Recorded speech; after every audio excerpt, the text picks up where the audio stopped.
Hello le digital. Il y a quelques temps maintenant, j'ai été diagnostiquée de la maladie de Lyme et je me rends compte en parlant avec mon entourage, mes proches, que même si on a déjà entendu parler de cette maladie, on se rend pas forcément compte de ce que c'est exactement. La maladie de Lyme, qu'est-ce que c'est? C'est une maladie infectieuse qui est transmise par les tiques, par les morsures de tiques, qui est en fait une bactérie qui vient dans le sang, qui s'appelle la borréliose. La maladie de Lyme est très bien soignée en France lorsqu'elle atteint la première phase. Les premiers symptômes, c'est des états grippaux, donc de la fièvre, des maux de tête, le nez qui coule, comme une grippe. Ça arrive un mois après la morsure en général à peu près. Dans 50% des cas aussi, il peut y avoir l'arrivée d'un érythème, donc en fait c'est comme une plaque, une auréole rouge qui vient autour de la morsure. Et dans ces cas-là, c'est clair qu'on a été infecté. Et en général, les médecins, ils font ce qu'il faut. Antibiotiques pendant 3 semaines, c'est fini, c'est pas très compliqué. Dans certains cas, dans 50% des cas d'ailleurs, il peut ne pas y avoir l'érythème. C'est assez simple de passer à côté parce que on peut ne pas avoir l'érythème, on peut ne pas se rendre compte que l'état grippal vient du fait qu'il y a un mois et demi, on a été mordu par une tique. C'est pas forcément évident. Et du coup, là, on arrive dans la phase 2 avec l'apparition d'autres symptômes comme des troubles de la vision, des petites paralysies, des problèmes musculaires et articulaires. Et ensuite, vraiment plus tard, arrive la phase 3 avec là, vraiment énormément de symptômes qui se rajoutent. Des troubles cardiaques, des troubles de la respiration, des troubles digestifs, des troubles urinaires, des problèmes de muscles, problèmes d'articulation, des maux de tête, des nausées, des troubles du sommeil. C'est aussi neurologique avec des confusions, des absences, du mal à s'exprimer, du mal à écrire, beaucoup de mal à lire aussi. On peut aussi avoir des pertes de mémoire à court terme. C'est une multitude de symptômes qui rend le diagnostic très difficile parce qu'en fait ça peut se confondre avec plein de maladies, notamment beaucoup de maladies neurologiques, mais aussi la sclérose en plaques et plein d'autres maladies en fait parce que les symptômes sont tellement variés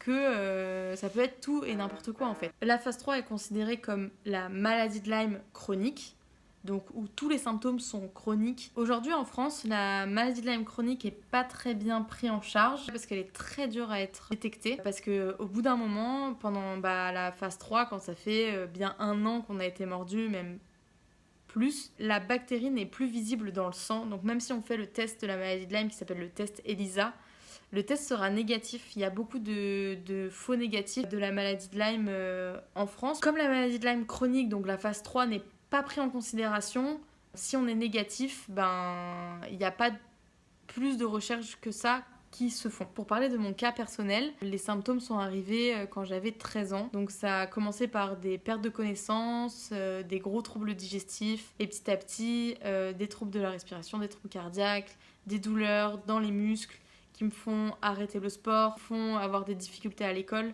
Enfin, tout arrive petit à petit, mais tout va rester installé jusqu'à maintenant. J'ai été diagnostiquée l'année dernière à 23 ans, donc j'ai eu 10 ans d'errance médicale à pas savoir ce que j'avais. Donc en fait, c'est très compliqué de diagnostiquer la maladie de Lyme une fois que la phase 1 a été dépassée. Et souvent, il y a énormément de patients qui se retrouvent dans des errances médicales qui peuvent durer très longtemps. 10 ans, c'est à peu près la moyenne d'errance médicale pour la maladie de Lyme. Et en fait, moi, j'ai pas été diagnostiquée en France. J'ai eu un double diagnostic, un en Belgique et un en Allemagne. Aujourd'hui, si je parle de ça en vidéo, c'est pas du tout pour me plaindre de ma condition, mais c'est juste pour sensibiliser les personnes, que ce soit des gens qui peut-être vont se reconnaître dans le discours que je suis en train de faire, ou même des gens qui sont peut-être pas du tout atteints, mais qui connaissent pas. Et je trouve ça important d'en parler parce qu'en fait, c'est une maladie invisible qui fait que des fois, on est très incompris sur les problèmes qu'on peut avoir. Et je trouve ça intéressant de sensibiliser les gens par rapport à ça. Ça peut peut-être expliquer des actions ou peut-être se rendre compte que des fois, c'est pas de la mauvaise foi ou de la mauvaise volonté, c'est juste de la fatigue et de l'épuisement dû à tous les symptômes. C'est pas normal de souffrir, de pas être bien dans son corps, que ça soit psychologiquement ou physiquement, et qu'il y a des solutions à tout, et qu'en fait, il faut juste trouver la bonne méthode. Donc aujourd'hui, je vais suivre un protocole à la clinique Alviasiana. Je vais avoir 1 mois d'hospitalisation qui va débuter fin novembre pour administrer les antibiotiques un par un, voir s'il n'y a pas de complications, être surveillée en permanence. Et ensuite, si tout va bien, je vais pouvoir rentrer chez moi et faire le traitement à domicile. Donc le protocole dure 4 mois pour l'instant et si tout se passe bien, dans 4 mois, je suis guérie.